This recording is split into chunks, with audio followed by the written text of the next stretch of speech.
Rugby's laws don't just govern how you play, they dictate what you're allowed to wear. Under World Rugby's Law 4, Players' Clothing and Equipment, and Regulation 12, every item must be soft, safe and compliant. At its core, the rulebook makes rugby tough and methodical.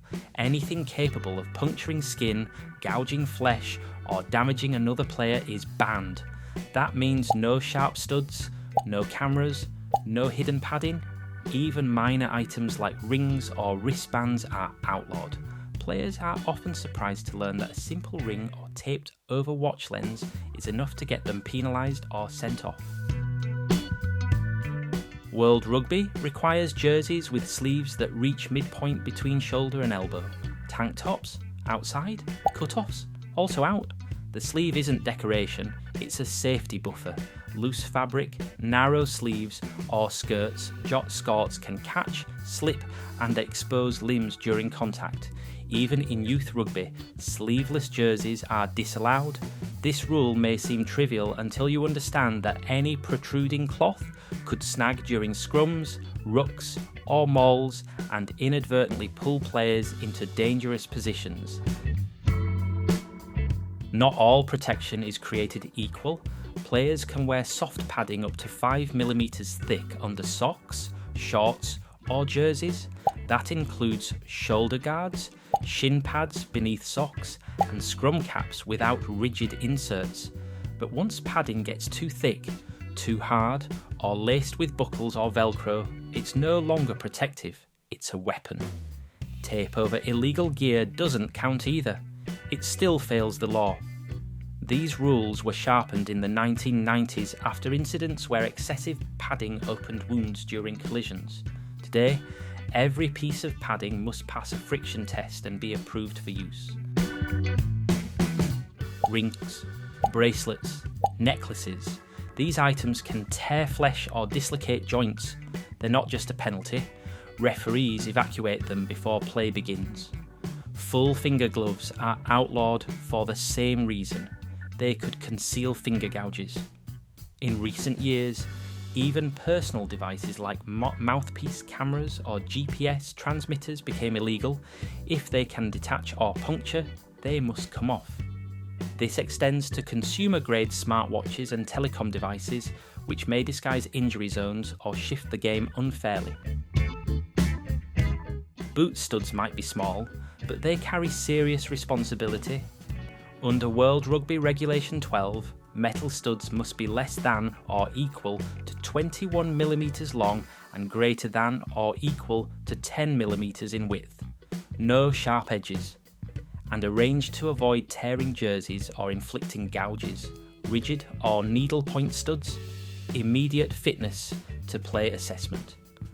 While old-school leather boots with detachable studs once defined rugby, regulations now ensure stud density and design prioritise safety, handling the roughest rucks and scrums without becoming dangerous. Soft scrum caps are allowed, even encouraged to reduce abrasions and cauliflower ears, but any rigid inserts or embedded cameras remain banned. Recently, halo systems and padded Q collars appeared, claiming to lessen concussions. Despite promising lab results, they're banned until official safety testing is passed. That's why you'll never see players wearing iPads, Bluetooth mics, or neon sensors. They all fail the liable to cause injury test. From the moment blood hits any clothing or padding, it's unacceptable. Under Law 4.5, gear soiled with blood is disallowed. The player must immediately leave the field, replace the item, and cannot return until cleared. This rule isn't just about hygiene. It prevents distraction, contamination, and ensures no player returns wearing potentially biohazardous material. Referees actively monitor kits for cleanliness and compliance all match long, not just at kickoff. Referees don't just blow whistles, they gadget check players before kickoff, halftime, and whenever gear comes into question. A referee may stop the game mid-play if a hazard appears. For example, if a player discovers a piece of metal protruding from their jersey mid-game, or if a sleeve has ridden up to expose elastic padding, play stops, inspection happens, and the game only restarts once cleared. Non-compliance can lead to sin bins or even red cards. The rules acknowledge legitimate needs. Players wearing soft headscarves without hard fasteners, or women in modest tops with sewn-in padding are allowed, provided all inserts are soft and non-visible. Breast protection, padding for past injuries, and sewn-in compression garments are permitted if they meet safety specs. These tailored exceptions enable inclusive participation while keeping the game safe and fair. Through the 1990s, sportswear innovation outpaced referee training. Players showed up with vivid gloves, cameras, helmet inserts, leading to confusing rulings and high-profile injuries. In 2000, laws 4.4 to 4.5 explicitly prohibited foreign materials in uniforms, while Regulation 12 standardised footwear, padding and jewellery checks across global competitions. Since then, new hazards like non-approved sensors and equipment sharing cameras have triggered rapid updates. Though global rules underpin everything, national unions tailor enforcement. USA Rugby's 2023 domestic handbook explicitly bans cue collars, recording mic gear and taped padding. England's RFU issues a yearly kit guidance update explaining compliance requirements. In New Zealand and South Africa, mandatory pre-match kit inspections by referee teams help local teams spot infractions before TV cameras roll. Enforcement consistency varies, but the player's burden remains. If it can hurt someone, it's not allowed. These bans aren't about policing fashion, they're about protecting players from career-ending injuries and ensuring fairness. A rigid buckle might cause a crush injury during ground impact. A sharp stud can cut tendons. Smartwatches could undermine game integrity. Modern rugby, though physical, values proportional risk. These rules encourage safe innovation, not uncontrolled escalation. In 2025, innovators are trialling chest sensors to monitor respiration or fatigue, which must also pass safety, not just efficacy, tests. Environmental considerations, biodegradable padding, are under review. World Rugby continues to research absorbent, shock-resistant fabrics to maintain compliance. As technology evolves, safety regulations must evolve faster, never ahead, never behind. Rugby's laws have evolved to curb the sport's fierce physicality, and none are more critical than Law 9, foul play. Enshrined in World Rugby regulations as early as the late 19th century when hacking and stamping were still tolerated, today's rulebook specifically bans behaviours that threaten player safety, from spear tackles and head contact to punches and eye gouging. A spear tackle, also known as a tip tackle, is among the most banned actions in modern rugby. It occurs when one player lifts another and drives them head or neck first into the ground. The consequences are devastating: spinal injuries, paralysis, and even death. These tackles are now treated as red card offences, with zero tolerance under Law 9.11 since the IRB mandated automatic red cards for such dangerous play in 2009-10. The most infamous spear tackle of recent memory came in 2005, when Lions captain Brian O'Driscoll was driven into the turf by Tana Umaga and Kevin Mialamu.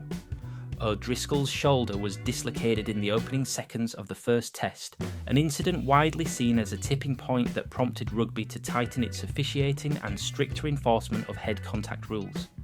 This event led to renewed focus on dangerous tackles, making confrontations that previously went unpunished subject to review and sanction. Law 9's current guidelines also ban tackles that involve direct head contact, whether intentional or reckless.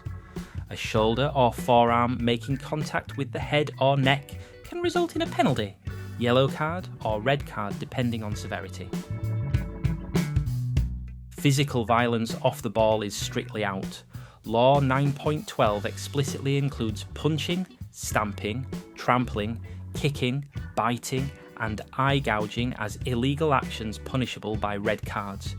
The trouble with eye gouging is especially serious, considered one of rugby's ultimate sins. Harrowing incidents have resulted in bans of up to 3 years.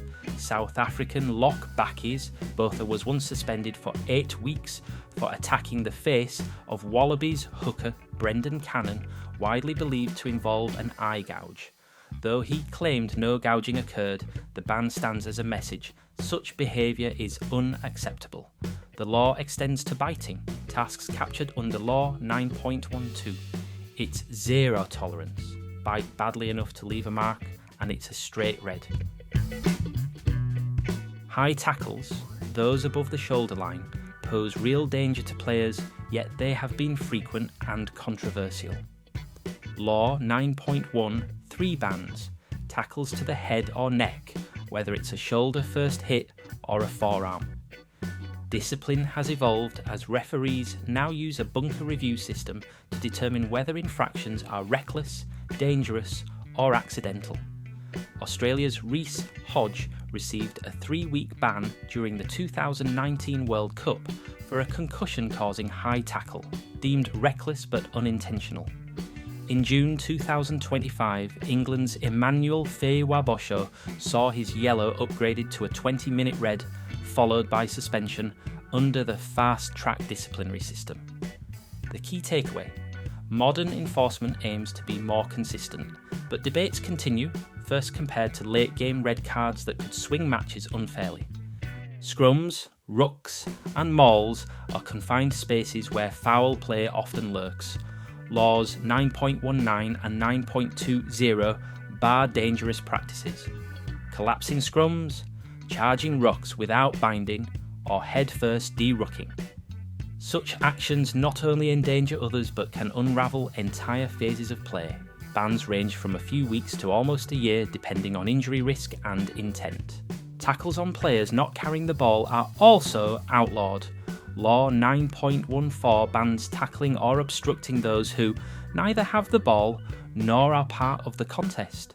Meanwhile, late hits, those occurring long after ball departure, fall under Law 9.25 and typically earn at least a penalty, with higher level sanctioning if injury risk is present.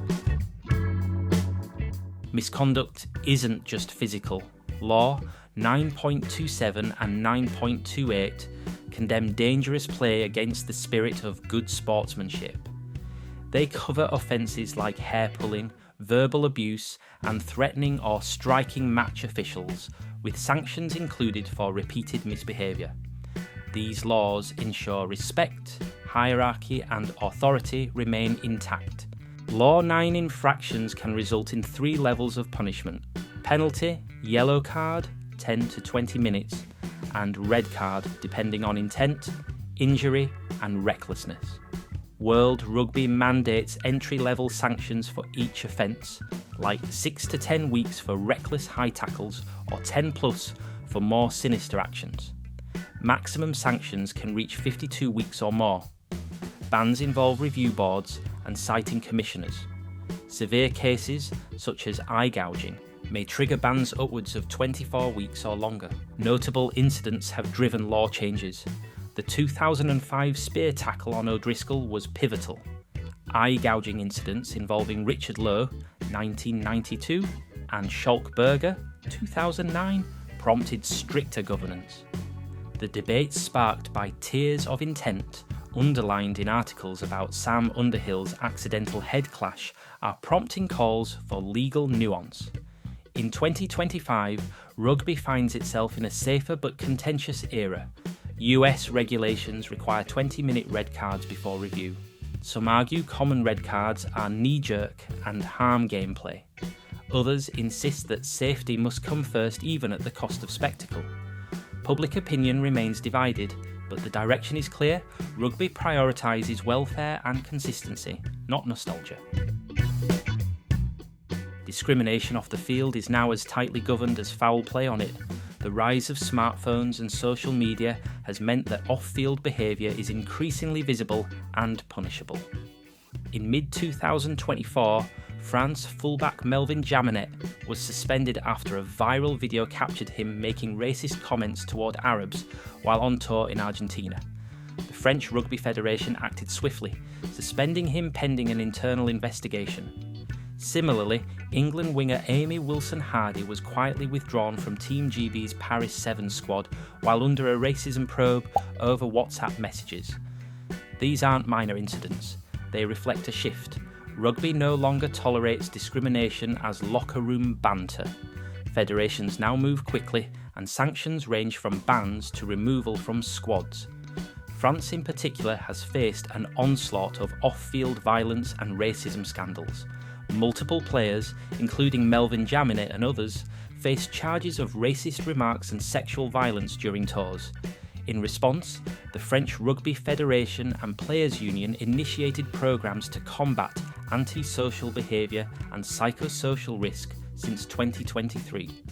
The goal isn't just punishment, it's prevention, with education and culture at the heart of reform. Rugby's third half culture, celebratory post-match drinking, has also come under fire. Violence against women, domestic assaults, and public drunkenness have prompted internal inquests. In France, the FFR described cocaine and alcohol as endemic problems among players. High-profile cases include Bastien Chalereau and Wilfried Hankpatin, both convicted of domestic violence. The club Montpellier continued to play convicted players, sparking backlash that rugby must confront off-field issues as fiercely as on-field ones. Rugby's global anti-doping authority, Regulation 21 under World Rugby, aligns with WADA's standards resources. From 2011 onward, dozens of players have been sanctioned, with multi-year suspensions for boldenone, ligandrol, and other banned substances. Notable recent cases include South Africa's Sibusiso Nkosi, boldenone, and Canada's Liam Murray, ligandrol and GW1516, each suspended 3 years in 2024. Other cases, like Afiwe Dianti and Monde Hadeb, received 4-year suspensions for steroids. And in Rugby League, Rhys Webb received a 4-year global ban in 2024 after testing positive for human growth hormone. These bans underscore rugby's zero-tolerance stance on performance-enhancing drugs. Players caught are barred from all levels, their past results annulled, and they face long-term consequences for reputation and livelihood. World Rugby's therapeutic use exemptions, TUEs, allow medical treatment using prohibited substances, like asthma meds, if approved, but no exemption applies without prior approval. Ignorance isn't an excuse. In 2025, WADA's updated prohibited list includes stimulants, masking agents, and blood-boosting drugs, continuously challenging players and doctors to stay compliant. Some unions now enforce bans on alcohol at training and matches. The FFR actively bans cocaine use and integrates substance abuse prevention programs. In the US, the 2025 World Rugby USA Rugby Handbook clearly stresses supplement safety, anti-doping education, and substance monitoring. These efforts position rugby as a health-focused sport rather than one stuck in party culture. Off-field misconduct is evolving in other ways too. Social media harassment of players, coaches, referees, and staff is now banned. Leinster Rugby, for instance, disabled comments on social media after abusive commentary toward coaches and players became toxic. Rugby authorities are drafting new policies to sanction online harassment with the aim of governing spirit of good sportsmanship off-field as well as on-field. The digital era raises questions about private messaging, wearable data, and surveillance. World Rugby and unions want to ban undisclosed tracking devices or private cameras, both of which fall under Law 4's liable to cause injury clause. Meanwhile, ongoing discussions centre around biometric tracking, genetic tests, and data privacy. As biosensors become common in wearables, regulations are being drafted to prevent misuse, protect player consent, and preserve integrity. Rugby's disciplinary systems have shifted toward consistency. In 2025, World Rugby trialled a 20-minute red card system, players temporarily banned from play pending match review. Merging in-game infractions and post-match reviews helps ensure fairness while deterring reckless behaviour. Players caught using racist language, prohibited substances, or violent behaviour face both immediate and long-term sanctions, with improved transparency, rehab requirements, and social education. Federations also partner with players' unions for mental health support, post-conviction rehabilitation, and return to play pathways. Misconduct now triggers multi-layered responses: suspended ban, counselling, probation, and role modelling expectations. Off-field bans aren't just public relations, they protect individuals, uphold sport integrity, and assert rugby's core values. Racism, party culture, substances and digital abuse all face growing scrutiny and consequences. From tiny testing labs to global tribunals, rugby is moving from permissive culture to accountable stewardship. What are your thoughts on this? Let us know in the comments. Don't forget to like and subscribe to the channel.